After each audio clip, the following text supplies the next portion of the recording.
Y yo te aprecio mucho, Luis Carlos, que hayas aceptado venir, porque ya pasó la semana postelectoral, ya los institutos locales han dado o entregado la declaración de mayoría a los candidatos ganadores en Nayarit, en Coahuila, en el Estado de México y en las alcaldías de Veracruz. Pero veo que quitando Nayarit, no sé si porque tenga solo el 1% del padrón nacional de los votos, hay conflicto en el Estado de México y hay conflicto en Coahuila, algo que ha acercado, parece mentira, a Ricardo Anaya, presidente del PAN, y Andrés Manuel López Obrador de Morena. No solo eso, en ocasiones Ricardo Anaya y los panistas se ven más radicales que Andrés Manuel López Obrador. López Obrador está subiendo videos a Facebook, vaya, es bastante moderado respecto a otras ocasiones del pasado, sobre todo 2006. Sí. Entonces realmente López Obrador no quiere ir más allá de hacer la ruta que ya sabemos, decir que hubo fraude, atacar el PREP, decir que fue una elección de Estado, ahorita hablamos si lo fue o no lo fue, y después desconocer al gobierno. Y a la autoridad electoral. Y a la autoridad electoral ya lo ha hecho, lo va a seguir haciendo. El caso del PAN en Coahuila me llama mucho la atención por el tono, parece un tono de rebeldía de los años 80 con la época de Cloutier padre, en donde los Broncos del Norte estaban denunciando que era imposible competir porque había un robo generalizado, y así lo han llamado. Un robo fue la elección de Coahuila.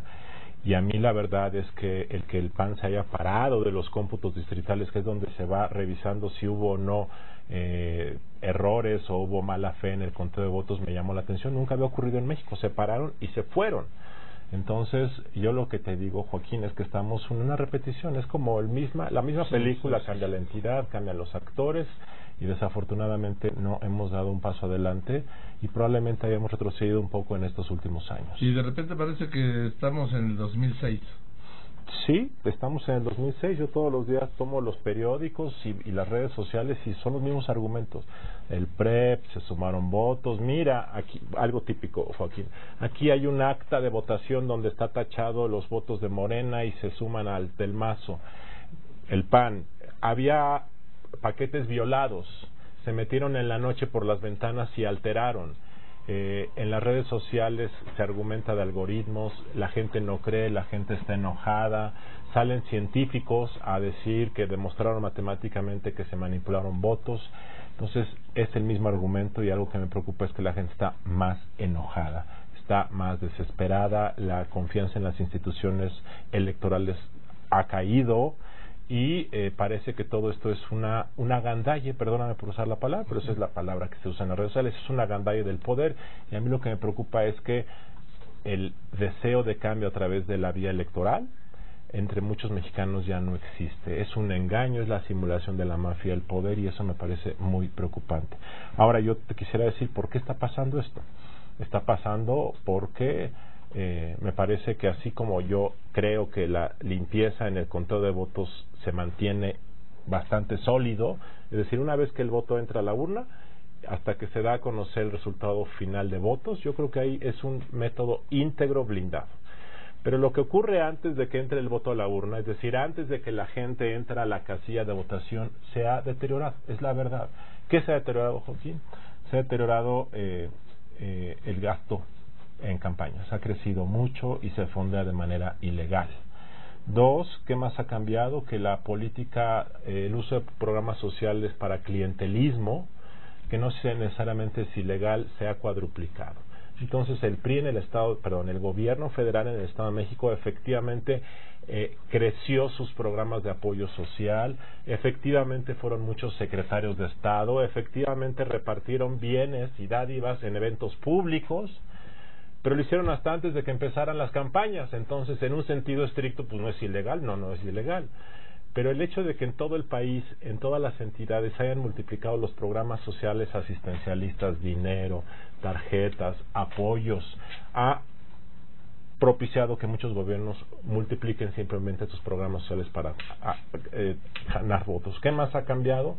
Pues el uso de la movilización electoral, que a veces no es ilegal. Si tú citas a tus amigos vecinos a desayunar tamales el domingo en la mañana y después de comer tamales te los llevas en taxis a votar sin forzarlos, sin darles dinero a cambio del voto, pues no es ilegal.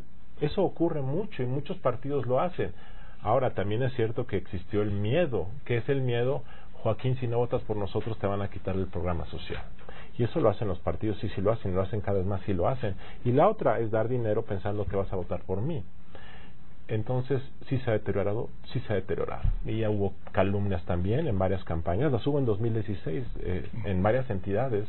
Entonces, sí ha habido un deterioro de las condiciones de competencia, sí, hay que decirlo. Pero lo que pasa es que en este momento a mí lo que me preocupa es que se están confundiendo dos cosas.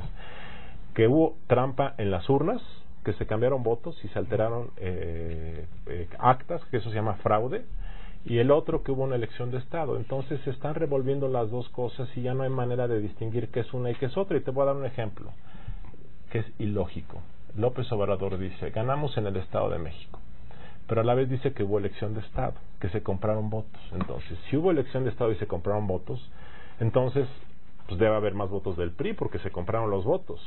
Pero entonces él primero va y dice, yo gané en las urnas, cuéntenme, anulen tales casillas, revisen y voto por voto. Y él está diciendo que efectivamente tiene más votos. Bueno, si tiene más votos en las urnas es que no hubo elección de Estado, ¿verdad? Pero después que le demuestran que en las urnas pues hay los votos que dicen las autoridades que hay, entonces va y dice, anule mal la elección. Entonces es un juego como doble. Primero, tengo más votos, no, pues no tienes más votos. Y luego, fue una elección de Estado, entonces los votos no son válidos. Esta mezcla de medias verdades y medias mentiras nos está haciendo mucho daño y hace que la gente esté confundida. Es una perversión electoral. Así es. Ahora, yo tengo claro, hasta donde alcanzo a leer y a ver, que Andrés Manuel López Obrador, desde el 5 de mayo, que lanzó el primero de los 5 ultimátums para que declinara Juan Cepeda a favor de Morena y Delfina Gómez, estaba viendo que no iba a ganar. Y lo confirma la declaración de ayer, donde rechaza cualquier alianza con el PRD. ¿Por qué recurre al PRD el 5 de mayo? Porque estaba viendo que no le daban las cuentas. Fue por un cálculo estrictamente electoral. Puede ser, efectivamente puede ser que mucha gente decía que no, en el fondo no quería ganar.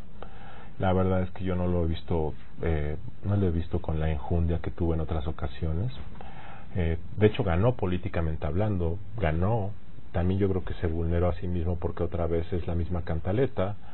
Pero efectivamente no sé exactamente qué significa. Yo te puedo decir que mucha gente en su equipo de campaña muy cercano sí creía que iban a ganar y genuinamente estaban apostando por ganar y genuinamente te daban argumentos que eran convincentes de por qué iban a ganar. Y mucha gente viendo las encuestas y pensando que el voto de la no respuesta de las encuestas probablemente era voto antisistema, mucha gente pensó, yo pensé que iba a ganar Morena. Yo pensé eso. Ahora tú ves en las encuestas de salida y ves que el que hubo un 25-30% de gente que decidió su voto el día de la elección. Y la mayoría de los que decidieron su voto el día de la elección votaron por Del Mazo. Eso quiere decir que así como un voto útil que se fue a Delfina de muchos antipriistas de hueso colorado, ya sea del PRD o PAN, que al ver que Josefina o Cepeda no pueden ganar, dijeron voy con Delfina con tal de quitar al PRI.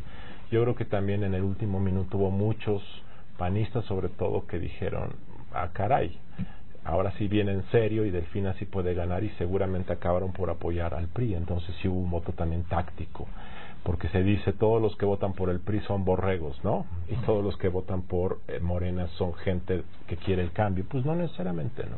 A mí me da la impresión siempre en las encuestas, estoy hablando con Luis Carlos Ugalde, es consejero presidente del IFE, actual director general de Integralia, que Luis Carlos, que así como históricamente en las encuestas se ha sobrevaluado al PRI, yo creo que aquí en esta del Estado de México también se sobrevaluó a Morena. Bueno, las encuestas te decían que hubo un crecimiento real. Las encuestas te decían que 7 de cada 10 mexicanos querían el cambio. Y si Delfina fue capaz de venderse como el cambio más que Josefina, uno supondría que ganaría algo, por cierto, semejante en Coahuila. Si quieres ahorita platicamos de eso. En Coahuila también 7 de cada 10 querían el cambio. Entonces uno veía eso, uno veía la penetración en redes sociales, uno veía que Delfina fue una muy buena candidata. Podemos discutir si podía haber sido una buena gobernadora. Ahora sí que lo hizo requete bien. Lo hizo muy bien, es una mujer empática, es una mujer que conecta bastante bien. Entonces, pues uno podría pensar. Ahora, tenemos que tomar en cuenta que en el caso del PRI tuvo una eficacia de organización electoral. Algunas de esas actividades ocurrieron antes con el apoyo masivo del gobierno federal, que ahora se discutirá si eso puede o no constituir actos ilegales. Y también yo soy de los que creen que Del Mazo fue un buen candidato. Muchos dicen que no lo era. A mí me parece que era un buen candidato porque sí creo que vendió la idea de que podía ser alguien experimentado para gobernar. Entonces es una combinación de factores. Yo, a diferencia de las elecciones del año pasado, cuando fueron 2 estados, en la mayoría de los estados donde ganó el PAN, salvo 3 excepciones, antes de las elecciones, 2 semanas antes de las elecciones, el candidato del PRI se había derrumbado. Así es. Y aquí en el Estado de México, Del Mazo se sostuvo del principio al final. Así es. Ahora, yo creo que el tema, yo creo que aquí tenemos también que ver, pues sí, un voto vale un voto, pero la verdad es que en un sistema donde se gana con 31% del voto, donde hay cada vez más cuestionamiento del tipo de campañas que está habiendo, donde el tipo de política social que se ha practicado en México desde fines de los 90, que es mucho asistencialismo, ha dado lugar a que se use de manera abusiva programas sociales con fines clientelares. Eso está ocurriendo y en la Ciudad de México empezó a ocurrir desde las épocas de López Obrador, en gobiernos gobernados por el PRI. En fin, esto es una cuestión generalizada. Ahora, perdón, pero se rompe en el 2000 cuando el PAN con Fox derrota al PRI. Se rompe porque, con todos los programas asistencialistas. Y se rompió el año pasado en Chiapas, en Chihuahua, y se rompió el año antepasado con el Bronco, aunque el Bronco podemos pensar que a lo mejor también hizo tácticas, pero cuando hay un deseo mayoritario de cambio, no importa lo que haga el gobierno o el partido del poder. No importa lo que den. Así es. Ahora, estoy hablando con Luis Carlos Ugalde. Voy a poner unos anuncios y voy a regresar con el actual director general integral, ex consejero presidente en su momento del IFE, hoy del INE, y el tema vamos a pasar a Sinaloa. Perdón, a Coahuila. ¿Qué es lo que pasó en Coahuila? Porque lo de Nayarit, pues la verdad que no tiene ningún encanto, ¿sí? Bien, estamos con Luis Carlos Ugalde, le decía, el actual director general integral, y fue consejero presidente del Instituto Federal Electoral. A ver, Luis Carlos, ya hablamos del Estado de México. En Sinaloa están pidiendo... En Coahuila, pero esto es como de Sinaloa. En Coahuila pidieron la anulación. Están pidiendo... Y a mí lo que mencionabas, y lo vi desde el momento, no entiendo que el PAN ordene a los panistas que se levanten del recuento o del conteo, porque entonces ¿quién está contando? Y me parece que eso es un descuido, más que un descuido, es algo que reprochable, porque ellos son garantes del conteo. Así es, ellos son garantes y ellos siempre han defendido institucionalmente. ¿Qué pasó en Coahuila? Primero, brevemente, para que la gente no piense que hay un legalismo en lo que estoy diciendo. ¿Qué ha pasado en Coahuila en los últimos 20 años? Pues han pasado cosas terribles en los gobiernos. Sí. Y no tengo que ahondar en lo que pudo haber hecho el ex gobernador Moreira, y soy cuidadoso para que no me vaya a denunciar penalmente. No te preocupes, bienvenido al grupo. De tal forma que me parece que hace 6 años que un gobernador propicie que su hermano quede como candidato es aberrante, aunque no sea ilegal. De tal forma que esto habla de lo que yo pienso de la entidad. Y me parece que hubiese sido muy deseable que haya alternancia en Coahuila. Eso es lo que yo pienso como persona. ¿Qué ocurrió? Que el PRI ha desarrollado en Coahuila una estructura muy poderosa electoral, que incluye movilización, que incluye tecnología, que incluye informática. ¿Y qué ocurrió en los últimos meses? Pues seguramente que el PRI con el gobierno del Estado lograron movilizar, lograron convencer, lograron forzar. Por supuesto, no tengo duda de que haya sido. Ahora, el PAN compitió y el PAN venía muy competido, y también muchos pensaban que iba a ganar porque venía muy fuerte y porque todo el mundo quería el cambio. Ahora, llega el día de la votación y sucede que, a diferencia de lo que pensaba el PAN, tiene más votos el candidato del PRI, y con cosas que no gustaron, como un PREP que acabó el 72%, y otros errores que se pudieron haber cometido. El hecho es que en los cómputos distritales, que es donde están sentados todos los partidos y los representantes y los funcionarios del Instituto Electoral, un candidato que es el del PRI tiene más votos que el otro. Y antes de que se acaben de contar los votos, el PAN se para y dice que todo esto es un cochinero porque ya hubo violaciones sistemáticas a los paquetes, que entraron y los abrieron, que cambiaron votos, y que por lo tanto lo que ocurra en ese cómputo distrital ya no vale. puedo yo estar a favor de cuestionar lo primero que dije de la calidad de las elecciones, el piso disparejo, el abuso del poder público para favorecer un partido? Por supuesto que puedo estar a favor de eso, pero no puedo estar a favor de pensar que hubo una manipulación orquestada con el Instituto Electoral, el gobierno del Estado, los Moreira, para que se le ganara el PAN. Yo he estado analizando, he estado preguntando a consejeros del INE, he platicado con gente de Coahuila, yo mismo sé cómo funcionan esos procedimientos y con toda franqueza esto me suena sumamente fantasioso y no le veo pies ni cabeza a pensar que hubo este tipo de operación. Ahora, tenemos que tomar en cuenta, Joaquín, que hay otros intereses extra Coahuila. La del presidente del PAN, que quiere decir que ganó 3 de 4. De hecho, que lo dijo la noche del domingo, lo repitió. A mí me parece, cada año se proclaman 100 ganadores para 10 cargos. Bueno, este año el primero que salió a poner el mal ejemplo fue el presidente del PAN. A las 6 de la tarde seguía la votación en Nayarit, salió, no sé a qué salió a decir, ganamos 3 de 4.